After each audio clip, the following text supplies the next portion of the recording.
Buenos días, nosotros somos el grupo 6 de farmacología. Este día vamos a hablar de los fármacos usados en el aparato respiratorio.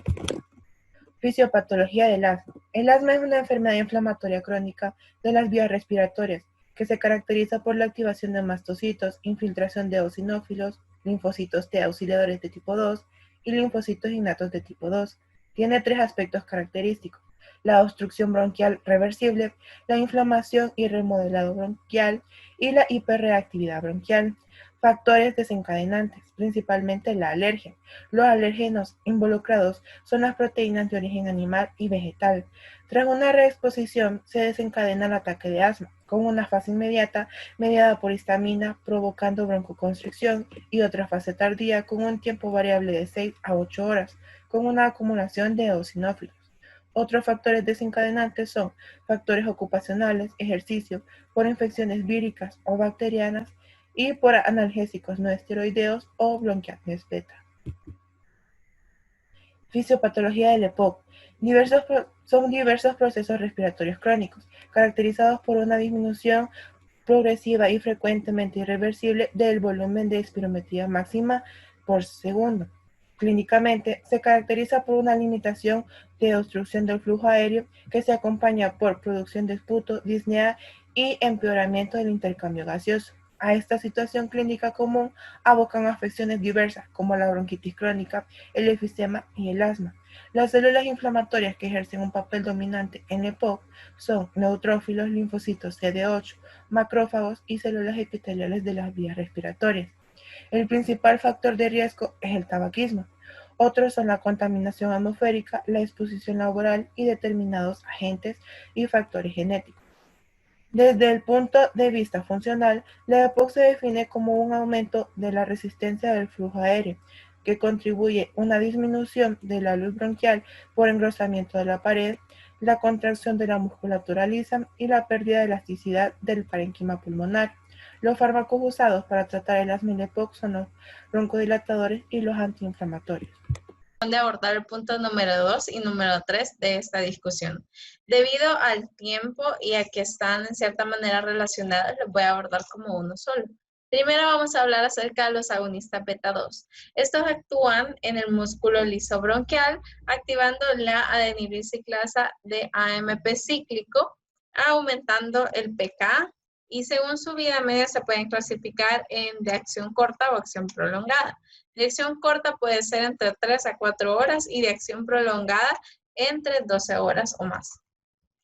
Ahora, con respecto a los fármacos anticolinérgicos, podemos mencionar que estos van a actuar a nivel de los receptores muscarínicos del músculo liso de las vías respiratorias. Y lo que van a hacer es que van a antagonizar el efecto de la acetilcolina a este nivel, evitando la broncoconstricción intensa. Y la vida media de estos, por ejemplo, en el caso del bromuro de ipratropio, va a ser de 2 horas. Ahora, las metilxantinas. Su lugar de acción va a ser en el músculo liso de las vías respiratorias, en las células endoteliales y en el músculo esquelético. Y lo que va a hacer es que va a actuar como un inhibidor no selectivo del PDE. Eso aumenta el AMP cíclico y por consecuencia también puede aumentar la secreción de interleucina 10 y antagonizar a los receptores de adenosina. Y la vida media va a variar según la edad y también dependiendo si la persona es o no fumador. Ahora, con respecto a los antiinflamatorios esteroideos, estos van a actuar a nivel de las células epiteliales, endoteliales, el músculo liso de las vías respiratorias y las glándulas mucosas. Estos se van a unir a nivel del citoplasma en los receptores de glucocorticoides y van a llevar a cabo su acción a nivel del núcleo. Esto va a depender de la administración, el tiempo de vida media, pero si llegan por vía sistémica, va a tardar la vida media entre 4 a 8 horas aproximadamente. Y ahora tenemos a los inhibidores de leucotrienos que se van a clasificar según su mecanismo en los que inhiben la 5-lipoxigenasa y los antagonistas de los receptores. Estos van a actuar a nivel de los neutrófilos, eosinófilos, monocitos, mastocitos, macrófagos alveolares, células epiteliales y endoteliales, y también de los vasos pulmonares. La media es de 2.7 a 5.5 horas. Ahora, en el caso de los inhibidores de los mastocitos, van a actuar en los mastocitos, valga la redundancia, inhibiendo que estos liberen histamina y se produzca una hiperreactividad de las vías respiratorias. Literal 4 y 5. Describa la farmacocinética y farmacodinamia de cada grupo farmacológico. Comenzaremos con los agonistas beta-2 adrenérgicos. Los fármacos que nos menciona el libro de texto son salbutamol, que es de acción corta, y su farmacocinética es su vida media de 4 horas, su metabolismo hepático y su excreción renal. El salmeterol, que es de acción prolongada, su vida media es de 3 a 5, su excreción es por vía biliar. El formoterol, que también es de acción prolongada, y su vida media es de 10 horas aproximadamente y su excreción es en orina. Inicia más tarde su efecto. Su farmacodinamia es una broncodilatación que relaja el músculo liso contraído de las vías respiratorias in vitro y provoca reversión inmediata. Efectos secundarios: temblor muscular, perfusión, efectos metabólicos. El uso terapéutico, los de acción corta son broncodilatadores más eficaces y más utilizados, y los de acción prolongada mejoran el control del asma en comparación con el tratamiento regular con B2 de acción corta. Antagonistas colinérgicos muscarínicos. Tenemos el bromuro de hipatropio, que es de acción corta. Su farmacocinética es de efecto lento, alcanza su máximo en 30 a 60 minutos, duración del efecto de 6 a 8 horas y su vida media de 2 horas. El bromuro de tiotropio, que es de acción prolongada, su farmacocinética se absorbe rápidamente, la concentración plasmática es de 5 minutos, su excreción es 14% renal y el resto es en la bilis, y la vida media es de 5 a 6 días. Su farmacodinamia es broncodilatación, disminución de las secreciones traqueobronquiales. Sus efectos secundarios son resequedad de las secreciones traqueobronquiales, sabe amargo y serostomía. Retención de orina en ancianos. Uso terapéutico, eficacia clínica inferior al que los B2, protección menos eficiente contra factores desencadenantes, es más eficaz en personas de edad avanzada, mejora el efecto si se combina con simpático-miméticos. Metilsantinas. El fármaco que nos menciona el libro de texto es la teofilina.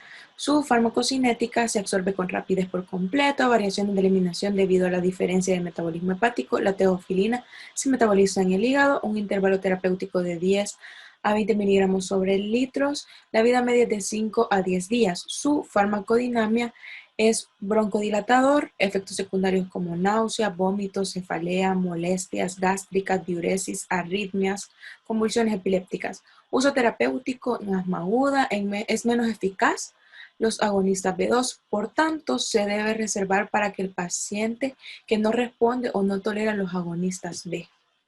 Para finalizar, hablaremos de los corticosteroides. Los fármacos que nos menciona el libro de texto son budesonida y prednisona. Su farmacocinética de budesonida, la vida media es de 2 horas, y de prednisona es de 1 hora, y los dos se metabolizan hepáticamente. Su farmacodinamia es que suprime la inflamación, entra a la célula blanco, se une al receptor de glucocorticoides en el citoplasma. Sus efectos secundarios inhiben la corticotropina y el cortisol por un mecanismo de retroalimentación negativa sobre la glándula hipófisis. El uso terapéutico que potencia los efectos de los B2 adrenérgicos en el músculo liso bronquial y previene la desensibilización de los receptores. Bueno, vamos a seguir con los fármacos antigripales. El que sigue sería el ambroxol. El ambroxol tiene 3 principios activos. Tenemos al ambroxol clorhidrato de 15 miligramos, la fenilefrina en 5 miligramos, la clorfeniramina en 2 miligramos, y lo vamos a clasificar como un expectorante porque ese medicamento se supone que va a mejorar la eliminación de moco, como un mucolítico porque este va a reducir la viscosidad del esputo in vitro, y como un antialérgico porque este nos va a regular una reacción exagerada a un alérgeno desconocido que nos va a producir tos. Este ambroxol viene en diferentes presentaciones como lo son el jarabe, un comprimido y una solución oral. Este se puede recomendar, se puede dosificar de 6 a 8 horas. Y también tenemos un antigripal, que su nombre comercial es Zorritón, y sus dos principales principios activos serían la clorfeneramina en 2 miligramos y la fenilefrina en 2 miligramos también. Este lo vamos a clasificar como un antialérgico, que ya hablamos que es, como un antigripal, como un mucolítico y como un antitusivo, que no hemos hablado, que sería en parte para tratar la tos seca, que también sería una tos irritante y no productiva. Cabe destacar que siempre que sea posible trataremos la causa subyacente primero y no la tos, porque digamos hay patologías como en el asma que no necesitamos de un antigripal para mejorar la sintomatología del paciente, y también podría ser que vamos a tratar una causa subyacente primero en un paciente también con reflujo gastroesofágico.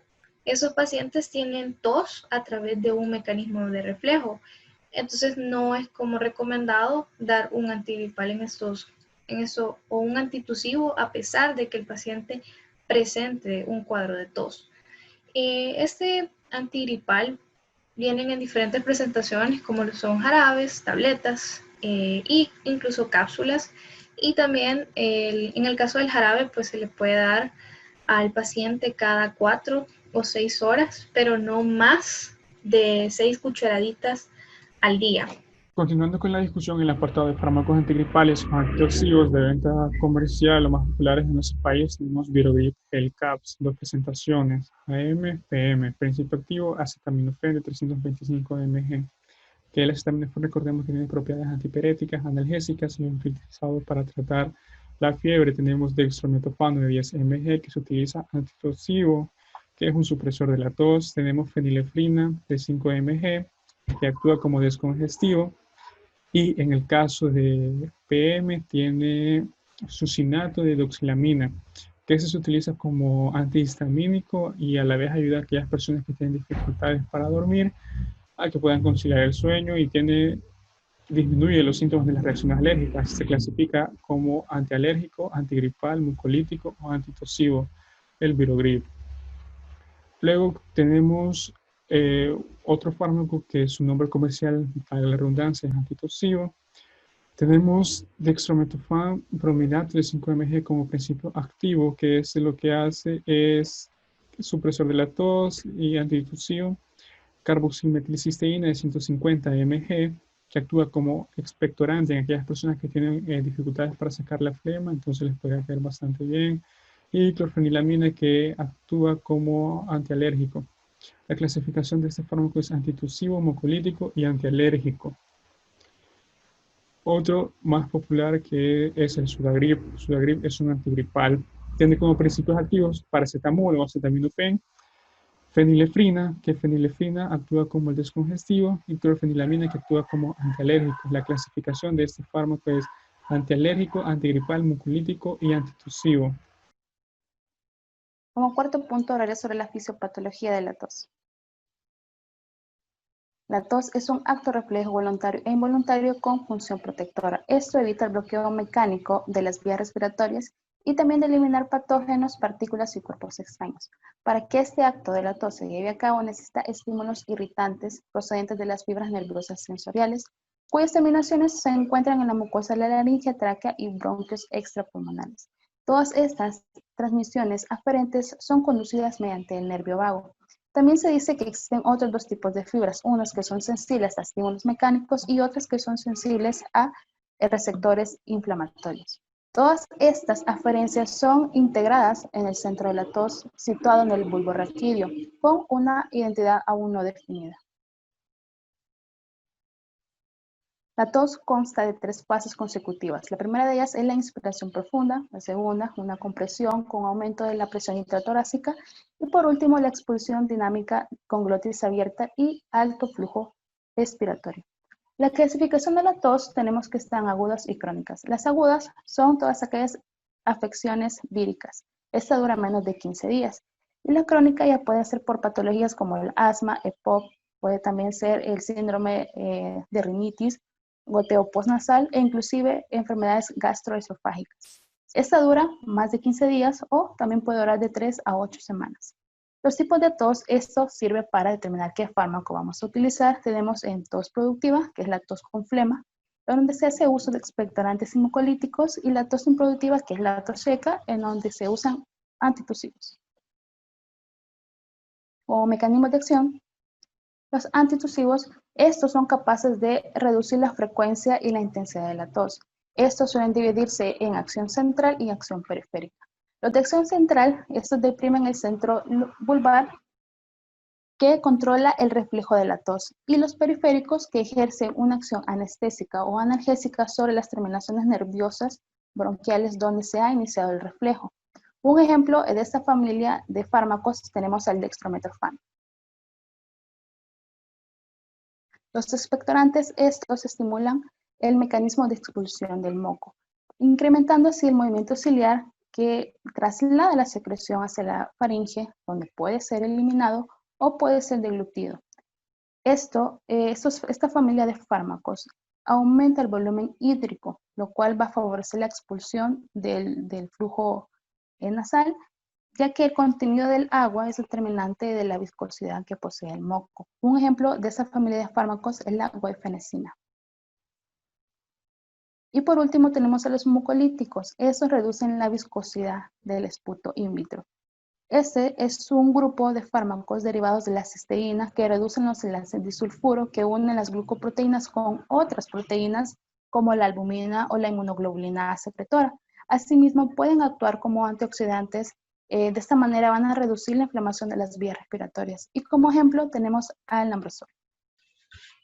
Vamos a hablar acerca del punto 5 que describe la farmacocinética y farmacodinamia de los siguientes fármacos. Tenemos el dextrometorfano, que su farmacocinética consiste en que eso se va a absorber en el tracto gastrointestinal, apareciendo una actividad antitusiva de 15 a 30 minutos y experimenta un metabolismo hepático rápido y extenso, produciendo en sí metabolitos desmetilados, incluyendo metabolito activo y dextrofano. La farmacodinamia de está relacionada con los agonistas opiáceos y puede suprimir la tos tan eficazmente como la codeína. Parece funcionar a través de diferentes mecanismos para poder suprimir la tos. Se han identificado altos sitios también en el cerebro que han sido identificados donde el dextrometorfano se une con alta afinidad. Luego tenemos lo que es la presentación del ambroxol. La farmacocinética de esta se va a absorber rápidamente en la vía oral a nivel del intestino. Esta se toma en ayunas y la concentración máxima en el plasma sanguíneo ocurre de 2 horas y media. Y alcanzando una eficacia terapéutica de 30 miligramos. Su biodisponibilidad va a ser del 60%. Y su farmacodinamia se va a actuar sobre los neumocitos tipo 2, va a estimular lo que es la producción del surfactante y va a disminuir la viscosidad y adhesividad del moco. También se va a disolver lo que es el tapón y va a facilitar lo que es la movilización de la secreción de este. Luego tenemos lo que es la guaifenesina. La farmacocinética de esta se va a absorber en el tracto gastrointestinal y es absorbida rápidamente y va a dar lo que es al metabolismo hepático, dando lugar a los metabolitos y que se va a excretar de forma inalterada junto con sus metabolitos.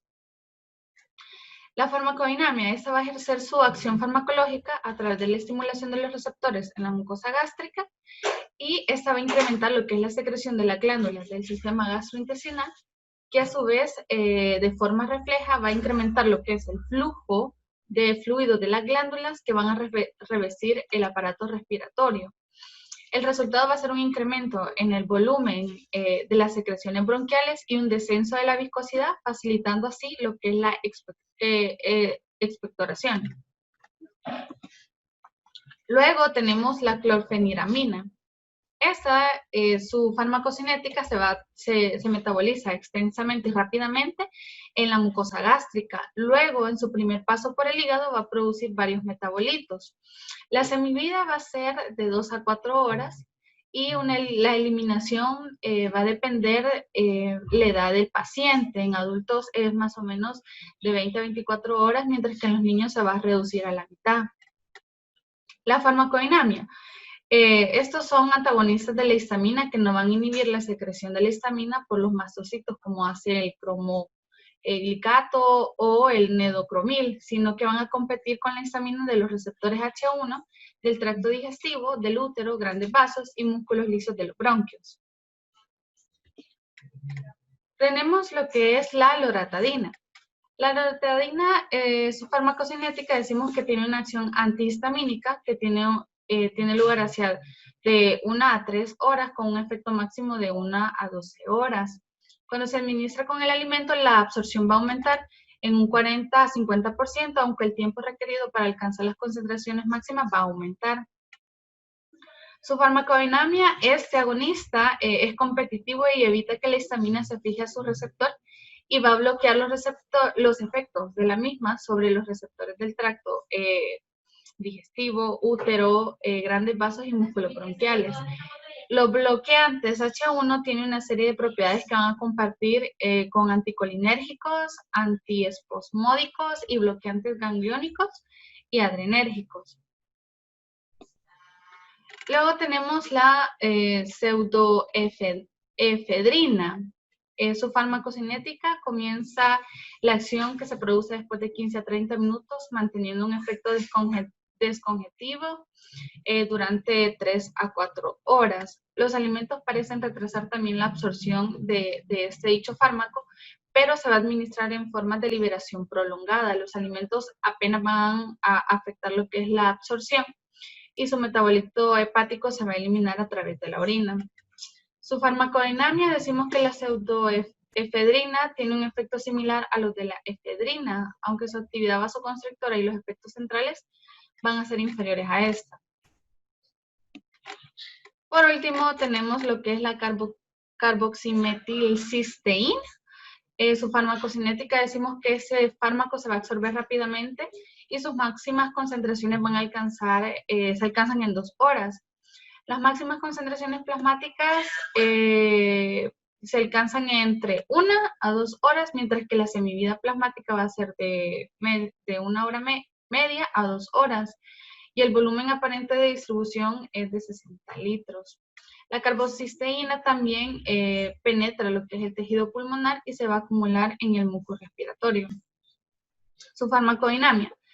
Modifica la síntesis de las glucoproteínas del moco, disminuyendo la producción de glucomucinas y elevando así lo que son las cialoglucoproteínas que poseen un pH menor. Esas proteínas van a permitir que los cilios bronquiales hagan su mejor labor.